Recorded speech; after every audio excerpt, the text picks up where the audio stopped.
This channel does not promote any violent, harmful, or illegal activities. All content provided by this channel is meant for an educational purpose only. দেখুন, জাল নথি তৈরির অভিযোগে বারবার নাম জড়াচ্ছে কলকাতা। বাংলাদেশি অনুপ্রবেশকারী সন্দেহে চিত্রদুর্গে 6 জন গ্রেপ্তার হয় আগে। পাসপোর্ট ও জাল নথি উদ্ধার হয় ধৃতদের কাছ থেকে। জাল পাসপোর্ট ও নথি তৈরি করা হয়েছিল কলকাতা থেকেই।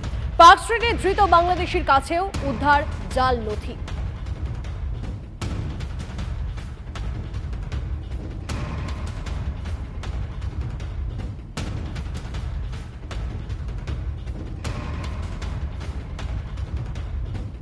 আর আপনাদেরকে জানিয়ে রাখি, পার্ক স্ট্রিটে জাল নথি সহ ধৃত বাংলাদেশি জাল নথি তৈরির অভিযোগে বারবার নাম জড়াচ্ছে কলকাতার। যে তথ্য সামনে আসছে আপনাদেরকে জানিয়ে রাখি, বাংলাদেশি অনুপ্রবেশকারী সন্দেহে চিত্রদুর্গে গ্রেপ্তার করা হয় 6 জনকে। পাসপোর্ট এবং জাল নথি উদ্ধার হয় ধৃতদের কাছ থেকে।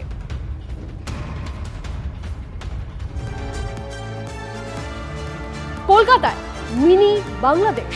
গুলশান কলোনি কি বাংলাদেশি অনুপ্রবেশকারীদের ডেরা হয়ে উঠছে? কসবায় গুলিকাণ্ডের পর তদন্তে উঠে আসা তথ্য উদ্বেগ বাড়িয়েছে। এ রাজ্যে নাগরিকত্বের নথি পাওয়া কি মুড়িমুড়কি? প্রশ্ন তুলে দিয়েছে গুলশান কলোনি।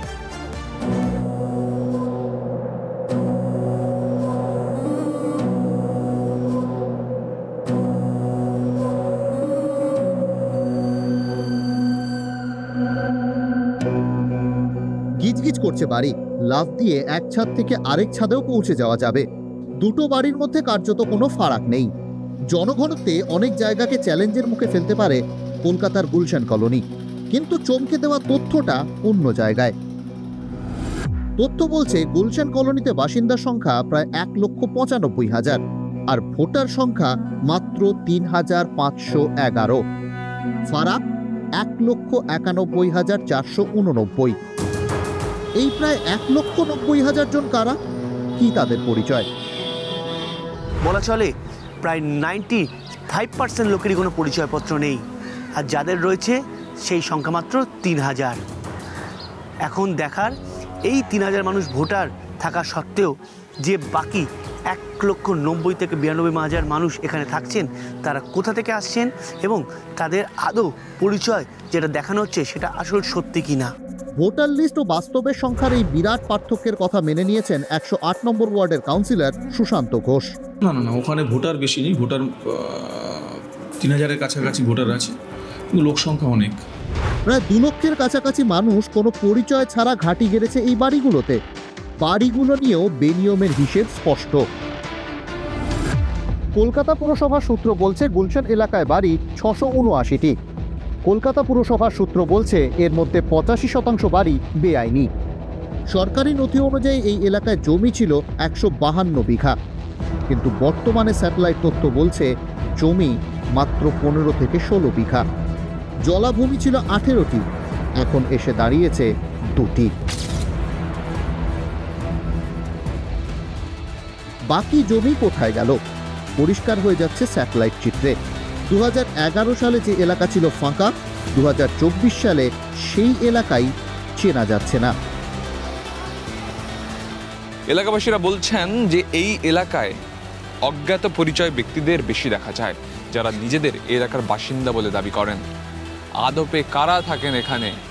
একাধিক রিপোর্টে দেখা গিয়েছে এখানে জনসংখ্যার যে ঘনত্ব তা বাড়িগুলোর তুলনায় অনেক বেশি। কি চলে গুলশান কলোনিতে? স্থানীয়রা বলছেন গত 10-12 বছরে গুলশানে অনেক গুল খেলেছে। এখানে যা ছিল সব বেশিরভাগ জলাশয় ছিল, ভরাট হয়ে গেছে ও আগেই। 2009 সময় সব হয়েছে। সব যারা যেরকমভাবে যারা কিনেছে তারা কাজ করিয়েছে, বিল্ডিং বাড়ি হয়েছে। এই এলাকা 10 বছর আগে কিছু ছিল না, এই কাঁচা রাস্তা ছিল। এই এলাকায় কি এতগুলো বাড়ি তখন ছিল না? অতগুলো বাড়ি কিছু ছিল না। এলাকার খুব কম মানুষই ক্যামেরার সামনে মুখ খুলতে চান, আড়ালেই থাকতে চান বেশি। ক্যামেরা বন্ধ করলে বলেন এলাকায় বহিরাগতদের দাপাদাপির কথা। বিরোধী দলনেতা অভিযোগ করছেন ভোট জিহাদের জন্য নাকি বাইরে থেকে লোক এনে বসাচ্ছে শাসক দল। ভোট জিহাদের সাথে সাথে ল্যান্ড জিহাদও হচ্ছে। জাভেদ খানের পুত্র আর সুশান্ত ঘোষ দুজনেই করছে। উদ্দেশ্য ভোট ব্যাংক তৈরি করা আর বিপুল পরিমাণ অর্থ করা, দুবাইতে কানেকশন তৈরি করা। এরা সবগুলো ফেমা কেসে ফিট। মুখ্যমন্ত্রীকে ভোট করিয়ে দিতে পারলে সব ছাড়। এলাকার বিধায়ক মানতে চান না বাংলাদেশ থেকে লোক আসছে। বাংলাদেশ থেকে লোক আসছে বসে যাচ্ছে এটা না, ক্যানিং থেকে লোক আসছে, বাসন্তী থেকে আসছে, অন্য জায়গা থেকে আসছে। আমরা যতটা চেক করে দিই, চেক ছাড়া আমরা কোনো এরকম দিই না। বিধায়ক বলছেন তারা দেখেই দেন, কিন্তু তাহলে এই এত বেআইনি বাড়ি কি দেখতে পাননি? মন্ত্রীর মুখে এবার অসহায়তা। কিছু কিছু জায়গা রাত্র অন্ধকারে হচ্ছে, এটা অস্বীকার করা যাবে না, কিন্তু আমাদের করণীয় কি আছে? আজকে সুশান্ত রুখতে গেছে, তারপরে গুলি চলেছে। আজকে জাভেদ খান রুখতে গেছে, তার উপরেও অনেক রকমের ব্যবস্থা ঝামেলা হয়েছে। মন্ত্রী যদি অসহায় হন তাহলে সাধারণ মানুষকে বাঁচাবে কে? জল, জমি, রাজনীতি, এই ত্রিফলাতেই বদলে গেছে গুলশান। কোটি কোটি টাকার খেলা, যে খেলায় প্রশ্নের মুখে কলকাতার নিরাপত্তা, রাজ্যের নিরাপত্তা, দেশের নিরাপত্তা। কারণ প্রশ্ন ওই একটাই, পরিচয়পত্র ছাড়া প্রায় 1,90,000 মানুষের বাস এই গুলশানে। তারা কারা? সায়ন্ত ভট্টাচার্য, সুমন মহাপাত্রের রিপোর্ট, TV9 বাংলা।